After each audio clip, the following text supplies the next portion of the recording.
This is Apple's most expensive watch, the Ultra 3.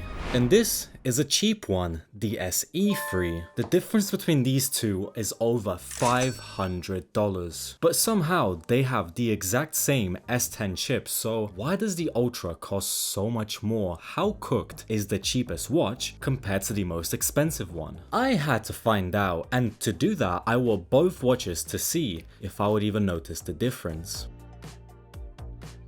So the SE3 is made to be the most budget-friendly option, sacrificing as little as possible from the Series 11. For only $250 you can get yet another thing that's going to be buzzing every 5 minutes, and it's going to be judging you for sitting down all day.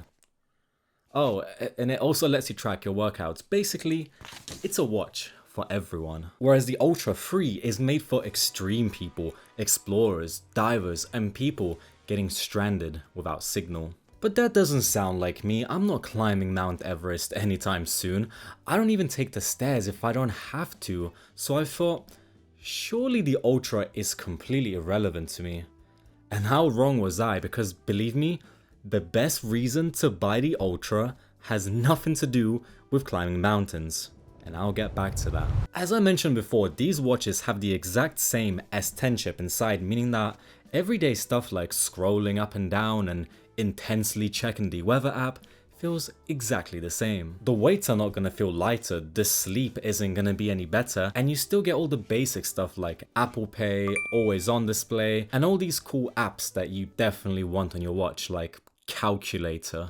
For most people, I could end the video right here. The SE does 95% of what most people would ever need a watch to do, so there is no reason to buy the Ultra. Okay, thanks for watching, I'll see you in the next video. But wait, over the next few days I began noticing that the Ultra has many small differences that add up to one huge thing that made me realize, oh wait, the Ultra is actually sick. If you look at them side by side, the difference in screen size is actually huge. The Ultra is 49mm and the SE is 40mm, but it also comes in the 44mm option. But obviously I got the smaller one for the dramatic effect. And you would be surprised how far that 9mm gets you.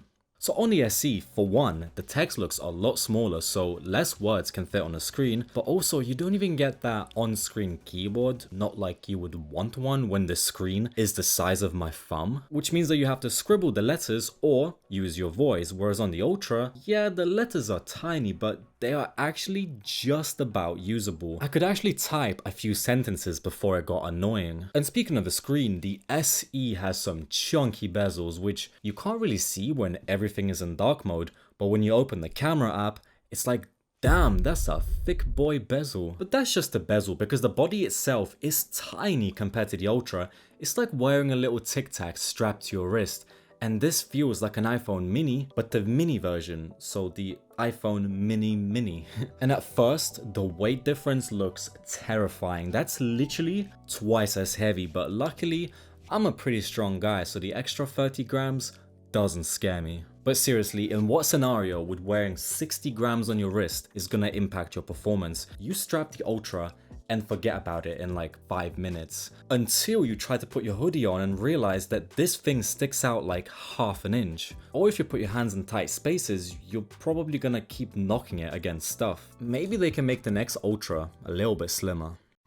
The Ultra screen gets up to 3 times the peak brightness at 3000 nits, which, yeah, it does sound pretty cool on paper, but if you actually go outside, it's such a noticeable difference. Obviously, you're not going to be watching Netflix in the sun on a watch, but it's nice not needing to squint to see that you've only been running for 42 seconds. Wow. And maybe this is more of a me problem, but I'm not a big fan of these curved edges on the SE. It feels like if I bump this against something, it's just gonna crack. Whereas the flat edges with this little raised bump on the Ultra gives me reassurance that if I get into an accident and fall off my bike, at least my watch is gonna be okay. And speaking of accidents, the Ultra has a built-in siren, which is supposed to be really loud. Apparently you can hear that from 600 feet away. And this whole durability thing isn't just my childish paranoia, because I've seen multiple people complaining on Reddit about the SE durability. One guy said, if you aren't gonna be completely delicate with it, I would avoid the SE. I'd break them within a year. Does he purposely break them? Does he bang it against a rock for a year straight? Oh, he actually replied. I think from overuse at the gym, one had a small crack that got water in it, and the screen turned black. I've also seen people's watches looking like this, and although they are made to be really durable with the Ion X glass, I just don't see them as durable as the Ultra 3 with its titanium build and sapphire crystal display, which means that to actually scratch it, you need something as sharp as diamonds, or you just need to get the black Milanese band because that is coated in diamond-like carbon, which can actually scratch the sapphire screen. So as long as you don't have that band and you don't accidentally walk into diamonds, the screen will probably never get scratched from the everyday things like keys and coins. And I think that's such an underrated feature, just having that peace of mind that you don't have to baby your watch all the time. That could be a reason alone just to get the Ultra. The price only looks ridiculous if you buy one brand new. In terms of buttons, the crown on the Ultra is bigger and it has these little grippy teeth things on it, which feels grippier and nicer to use. And on the other side, there's an additional action button that you can map to different things. I spent the next couple days trying to find the one thing that justifies this massive orange button, and for now, I don't really have a good use for it. You can press it and start a workout straight away, but then I do have an icon right here, so I don't really need the button. You can turn on a flashlight in case you're walking to the bathroom at night, or if you're looking for some socks in the dark. Of course, you can just go to the control center, but it's a whole press and a tap away. That's way too many steps for me. Maybe you can add a shortcut to unlock your car or turn on your lights or something, but it's something that I could definitely live without. Now I'm gonna speed run this section, and it's called the things that you can't do on the SE that you can do on the Ultra. You can't do emergency SOS and find mine via satellite. You can't do an ECG scan, a blood oxygen reading, hypertension notification, blast a siren, use it as a scuba diving monitor, use the action button, use precision finding for your iPhone, and a few other small things. That's very impressive, and I will approximately use none of this. The thing is, those things are probably not gonna make you want to spend more money on a watch, but in my opinion, the number one thing that might actually convince you to buy the Ultra is the battery life. So Apple officially quotes 18 hours on the SE and 42 hours on the Ultra 3. Now that's a massive difference. That's more than double the battery life. Apple tests the battery by including stuff like app usage, sleep tracking, and cellular connection, which isn't completely a featherlight test, but I personally lowered the brightness a bit, and I don't use a cellular connection on the watch because I never let go of my phone anyway. It's literally glued to my hand. And so I actually managed to stretch this Apple Watch Ultra to 3 days of battery life, which is more than any smartwatch that I've ever tested, apart from the Garmin watches, but let's not talk about them right now.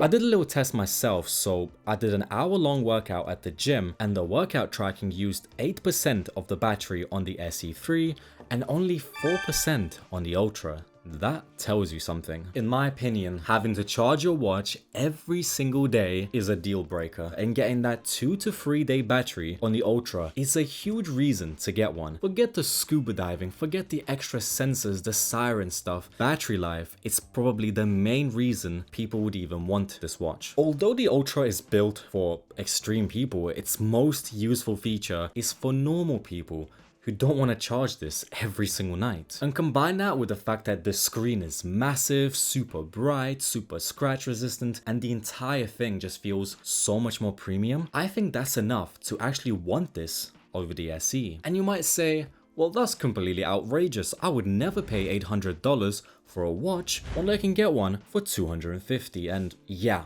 objectively, the SE is definitely the smarter financial decision, but buying new is not the only option. Because on the back market, the Ultra 3 gets a pretty nice discount, and if you just go back 1 year and go for the Ultra 2, that's almost half of what it used to cost originally. You still get most of those Ultra features, but suddenly the price gap between the SE and the Ultra isn't so massive anymore. So why does the SE exist? Because it basically has everything that anyone would ever need from a watch, and it's so easy just to go to Apple's website and just buy one without thinking. As for the Ultra, there is a group of people that actually need it, but I think for the most part it's a more desirable watch that you will have more pleasure using. And given the big discounts on the back market, I would absolutely pay the difference, not because I need the features, but it's because I want them. And if you want them too, I'm gonna leave some links down below. And if you enjoyed this video, leave a like and tell me which watch would you rather have. Anyway, see ya.